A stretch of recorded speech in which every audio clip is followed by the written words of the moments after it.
Ini dari Bapak Wilaga Asman. Salam dahsyat Pak, salam bahagia dahsyat Pak Tung dan Pak Fian. Saya mau bertanya, saat ini saya mengelola usaha konsultan ketahanan pangan dan gizi.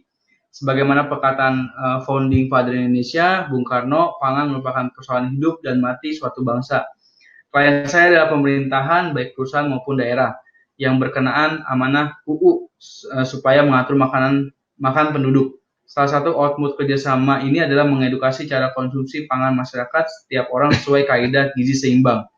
Pengalaman kami 10 tahun bekerjasama dengan pemerintah, mengedukasi pola makan masyarakat sesuai kaidah gizi seimbang. Sangat sulit. Dan dengan sasaran pasar ibu sebagai kepala dapur di rumah yang mengatur pola makan keluarganya, usia 23-50, tinggal di desa maupun kota sesuai amanat undang-undang. Masyarakat cenderung makan sesuai dengan uang dan selera, padahal jika pola makan mereka sesuai dengan kaidah gizi seimbang, bisa menjadi salah satu sebab jaminan kesehatan individu dan keluarga jangka panjang dari segala jenis usia, jenis kelamin, dan lain sebagainya. Salah satu kendalanya, pola makan gizi seimbang harus menghitung jumlah makanan yang boleh dimakan oleh setiap waktu makan. Setiap anggota keluarga yang berbeda antara jenis usia, jenis kelamin, dan sebagainya harus dikotet dengan teliti dan tidak setiap orang suka melakukannya. Padahal ini adalah kebutuhan hidup setiap orang, hanya belum seluruhnya sadar. Untuk terobosan bisnis kami tahun ini, supaya bisnis terus eksis di zaman berkembang ini, kami hendak membuat aplikasi Android dan iOS yang merekomendasikan cara makan dengan gizi seimbang, sesuai dengan arahan gizi pemerintah dengan cara lebih mudah dan aplikatif. Dengan sasaran user aplikasi ini sesuai dengan yang telah disebutkan di atas. Wanita umur 23-50, Pak. User akan lebih cepat memperoleh hitungan porsi makan sesuai dengan kaidah gizi seimbang, baik untuk dirinya, ibu, atau anggota keluarga lainnya. Ditampilkan jumlah dan gambarnya, kemudian ibu bisa men-share ke smartphone anggota keluarga lainnya, agar anggota keluarga lainnya makan sesuai dengan kaidah gizi seimbang yang dihitung oleh aplikasi tersebut. Pertanyaannya, bagaimana blueprint strategi dan cara kami mengedukasi user dengan output user yang memiliki ragam adaptasi terhadap teknologi untuk terbiasa dengan biaya minimal tapi berdampak domino. Blueprint strategi dan cara kami mengedukasi user dengan output user memiliki ragam adaptasi terhadap teknologi untuk terbiasa dengan biaya minimal tapi berdampak domino. Ada NB-nya. NB. Kata terbiasa di atas mempunyai lingkup. Mau download aplikasi berarti terbiasa di sini. Mau download aplikasi, tidak mengakses aplikasi ini walaupun memori smartphone penuh, melihat notifikasi yang muncul pada notification bar smartphone masing-masing, mengikuti instruksi pada aplikasi dengan baik dan tertib. Menggunakan aplikasi ini secara konsisten sebelum makan, merekomendasi aplikasi ini kepada orang calon user lain, sehingga user perilaku konsumsi pangan sesuai uang dan selera ke kaidah gizi seimbang. Pusing amat gitu ya. Jadi kembali lagi Pak Wilaga Asman. Wah, sudah hadir belum? Halo Pak Wilaga. Sudah diberitahu bahwa akan dibahas di sini belum? Sudah Pak. Sudah. Nah, atau kalau misalnya tidak hadir kita bahas yang pertanyaan yang hadir aja gitu ya. Nah, tapi kembali lagi Pak Wilaga Asman nanti direkam, kemudian kirimkan ke Pak Wilaga Asman gitu ya. Dia tetap berhak mendapatkan ini. Jadi saya mau cerita terlebih dahulu satu yang namanya Jerry Sternin. Tanya dong, siapa itu Pak? Nah, Jerry Sternin itu adalah satu ahli konsultan mengubah perilaku. Satu hari Vietnam itu terjadi stunting. Waduh. Saya stunting itu juga nggak ngerti loh. Padahal debat presiden aku baru tahu gitu ya. Dibahas. Oh ya dibahas stunting. Wah ya stunting munting apa itu gitu ya. Kita nggak ngerti ya bingung juga gitu ya. Ternyata stunting itu adalah satu yang namanya kurang gizi. Kurang gizi. Nah, di sana ada 2 juta anak-anak yang kurang gizi di Vietnam, di sekian ratus desa, 200 sekian desa tuh kurang gizi. Dan kemudian ngundang WHO, ngundang UNICEF, wah pemecahannya rumit. Pemecahannya, wah ini harus ada infrastruktur, sekolahnya harus diperbaiki, terus kemudian harus ada rumah sakit, harus ada training tentang pengetahuan tentang gizi.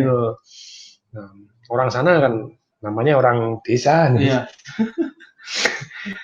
suruh download aplikasi, ya enggak lah itu ya. Jadi, nah terus apa yang dilakukan?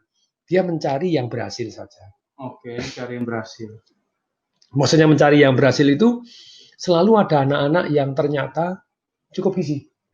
Walaupun orang tuanya miskin, tidak berpendidikan, terus tidak memiliki uang untuk beli makanan yang cukup gizi, tapi kok anaknya tetap istilahnya inu-inu gitu ya, inu-inu tuh sehat, bagus, seger, fresh gitu. Dan dia begitu meneliti, dan Jerry Stein ini kan datang ke departemen kesehatannya di pemerintah Vietnam. Boleh nggak saya bantu? Aduh, ini UNICEF aja bantu, butuh miliar-miliar US dollar, nih ada satu orang, suami istri. 2 minggu aja. Setelah 2 minggu dia mempelajari dan dia... 2 minggu, Pak? 2 minggu doang. Wow. Setelah 2 minggu dia pulang, 6 bulan kemudian, jadi 60%. Jadi cukup gizi. Jadi yang dari 2 juta tadi langsung berkurang 60%. Jadi cukup gizi. Itu sangat-sangat menarik. Yang dilakukan oleh Jerry Sternin, Anda boleh search di internet, Jerry Sternin.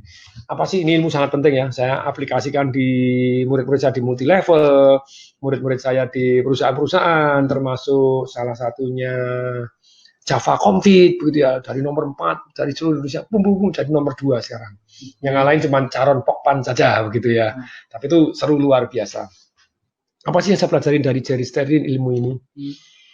Dia mempelajari orang yang sukses kemudian dicontek.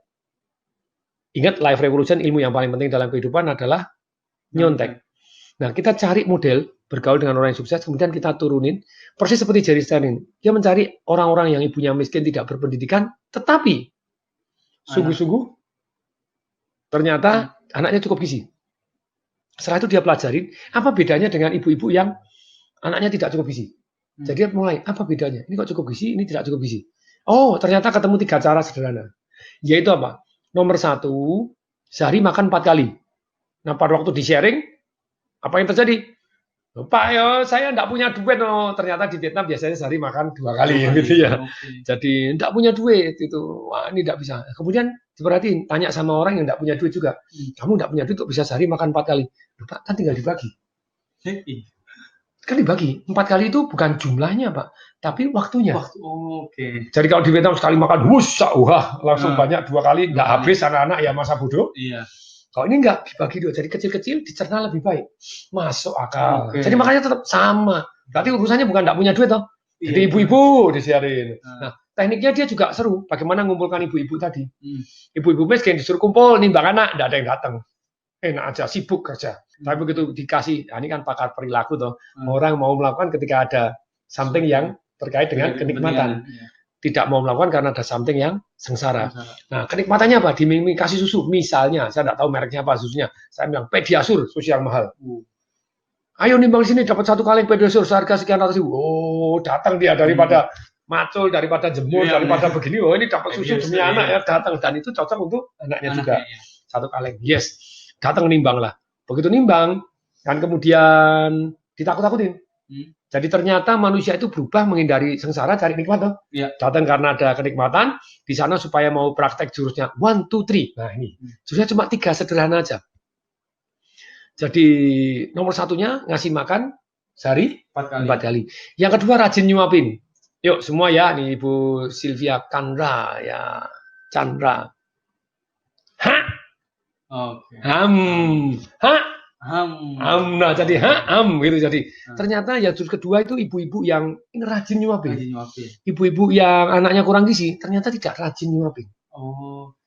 Jadi tidak mau makan ya sudah, tidak apa sudah. Kalau ibu-ibu ini rajin nyuapin. Jadi seperti misalnya pakai helikopter ini pakai ada orang jalan, ada kereta, makan. Jadi makan jadi proses yang menyenangkan. Jadi ibunya rajin nyuapin. Bisa jurus kedua? Bisa.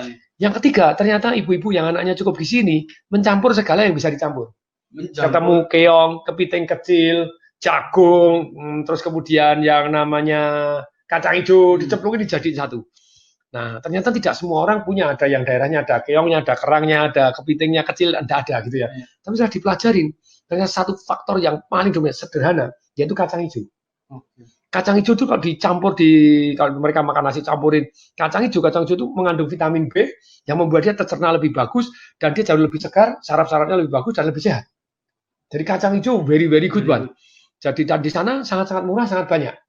Jadi 3 jurus saja. 1, sehari makan 4 kali. 4 kali. Yang kedua rajin nyuapin. Yang ketiga mencampur segala apa yang bisa dicampur. Ya, minimal kacang hijau. Iya, minimal kacang hijau. Ibu-ibu bisa? Bisa, Pak. Bisa, tapi dijalankan? Enggak. Nah, dia untuk mengubah ini, dia menciptakan satu story kan gitu ya. Ibu-ibu setelah nimbang, ibu-ibu mau nggak anak Anda lebih kaya dibanding Anda? Mau. Mau nggak anak Anda sukses? Mau. Mau nggak Anda pintar? Mau. Harus cukup gizi dari kecil. Kalau dari kecil tidak cukup gizi, nanti umur 17, IQ-nya akan bisa 20% lebih rendah dibanding orang yang normal. Dan kalau goblok, kemungkinan kayanya jauh lebih kecil lagi. Jadi alangkah baiknya cukup gizi. Nah, jadi caranya cukup gizi. Ibu pengen tahu? Pengen. Ada 3 caranya. 3 caranya doang. 1, 2, dan 3. Sederhana sekali toh. Nah, setelah itu dibiasakan, kemudian orangnya sudah tahu nih. Jadi sudah tahu caranya, dia biasakan orang, kemudian dia pulang. Setelah 1 bulan, dicek, oh orangnya naiknya lebih bagus. 2 bulan bagus. Langsung di anak-anaknya ini, langsung jurusnya ini dipraktekkan di sekian ratus desa. Langsung tingkat kelaparan, tingkat stuntingnya kurang gizi anak-anak turun 60% dengan jurus yang sangat sederhana. Ini ya. Ini ada Pak Anwar juga, halo Pak Tung gitu ya. Halo Pak Tung. Terus kemudian ada Pak Faldi gitu ya. Oke, jadi ini. Jadi bagaimana ini kalau saya rumit-rumit gini untuk apa orang nggak mau gitu ya. Jadi pertanyaannya kan supaya mengelola usaha konsultan ketahanan pangan dan gizi. Mau dipakai jurus Jerry Sterling aja. Cari yang 1, 2, 3, selesai. Saya mengembangkan aplikasi Android. Oke. Jadi blueprint strateginya mestinya cari yang gampang. 1, 2, 3. Kemudian mereka menjalankan nikmat, kalau tidak menjalankan sengsara. Kalau Anda bilang, Pak, bagaimana supaya terbiasa mendownload aplikasi ini? Nah, tentu saja ada kasih insentif. Kalau Anda mendownload, Anda bisa dapat makan gratis, dapat begini misalnya. Kalau Anda ngukur begini, dapat insentif apa lagi. Nah, jadi dapat A, B, C. Ibu-ibu setiap bulan ketemu sekali sampai terbiasa. Sampai terbiasa. Kemarin saya sore baru pergi ke Agung Sedayu. Seru sekali. Jadi hari Minggu atau kemarin? Iya, Senin bener Pak, main Minggu. Bio rame, orang datang dari jam 12 siang. Di Pik 2. Kok bisa? Karena mereka dibiasakan untuk datang. Bagi yang ngangsur cicilan tidak pernah terlambat. Anda boleh datang dan Anda akan mendapatkan hujan uang, sungguh-sungguh hujan uang. Wah, seru tau gitu ya. Rame dong kantornya Pak. Wah, rame. Jadi hujan uangnya itu gimana? Jadi Anda daftar dan kalau setiap jam hujan uang setiap jam. Jam 12, jam 1, jam 2, jam 3, jam 4, jam 5, jam 6. Di setengah 9 gongnya diundi 25 juta. 25 juta. Jadi 1 jam itu yang menang berapa? Ada 3, ada 5, ada 6 orang diundang. Jadi menang nomor 1 misalnya Bapak Salvian Kumara, nomor 265 ya gitu datang. Nggak boleh diwakilkan orang yang tidak dikenal, hanya boleh diwakilkan orang yang di dalam kakak. Jadi mereka komunitas terbentuk, kenal si A, si B, datang lagi. Sudah maju dimasukin ke dalam satu tempat gitu. Di sini dikasih kuponnya itu ada tulisan 5, berarti dapat 5.000. 10 dapat 10.000. 50 dapat 50.000. Terus kemudian dikasih seperti kertas kecil gitu tipis, kemudian diputar angin. 30 detik Anda nangkap. Nangkapnya kan satu-satu susah. Mereka pakai tangan begini dicegat. Dapat gitu ya. Dapat seru itu kan dapat duit. Duit sama voucher untuk renang, voucher untuk apa. Nah, tapi intinya kan mereka diminta untuk kumpul lagi. Iya. Dan mereka dengan senang hati. Nggak datang nggak apa-apa. Ngurangi saingan. Iya. Dan mereka kayak ngabsen itu. Liburan datang aja. Jadi Bapak datang, iya dong, lumayan ya. Kalau Sabtu dapat 15 juta, kalau ini dapat 25 juta diundi. Jadi undian terus ya. Dan liburan juga. Liburan datang. Jadi liburan itu supaya membawa keramaian. Iya benar rame. Jadi nggak sepi kantornya. Kantornya rame. Terus dan di situ ada show unitnya. Jadi orang yang nunggu nonton show unit. Ada tempat makannya. Jadi tempat makannya juga laris. Jadi orang nongkrong makan gitu. Kalau dipanggil Anda tidak hadir, gugur. Semakin. Dan datang harus bawa KTP, harus ada gini. Jadi sekali lagi, kalau Anda kepingin orangnya ini misalnya di satu daerah, ibu-ibunya datang rutin, ya ada insentif yang membuat orang, ya saya mau datang, menunjukkan saya sudah download, yang menunjukkan bahwa saya sudah aktif untuk dan tidak bakalan di install. Kalau install Anda tidak dapat undian ya. Seru-seru aja setiap bulan sekali atau itu datang undian kipas angin, undian kompor gas yang murah meriah gitu ya. Laundry Pak Tung ya. Ya, laundry saya pun juga membuat keramaian terus, keributan dan keramaian terus kan gitu ya. Dan melihat notifikasi sama, kalau notifikasi di screenshot, kirim, dapat undian lagi. Misalnya ya, jadi harus ada insentif membuat orang terus bergerak dari satu acara ke acara. Mengikuti instruksi pada aplikasi dengan baik dan tertib. Sama, itu jadi Anda kalau mengikuti instruksi, buktinya apa? Entah di screenshot, entah apa, sehingga gini. Dan mengaplikasikan, dapat undian lagi, dapat apa lagi. Terus lihat datang sama-sama ibu pengguna aplikasi ini, setiap hari ini datang ini, ada keramaian-ramaian. Jadi, ya semoga bermanfaat gitu ya. Yes, oke. Semoga bermanfaat Pak Willy Aga.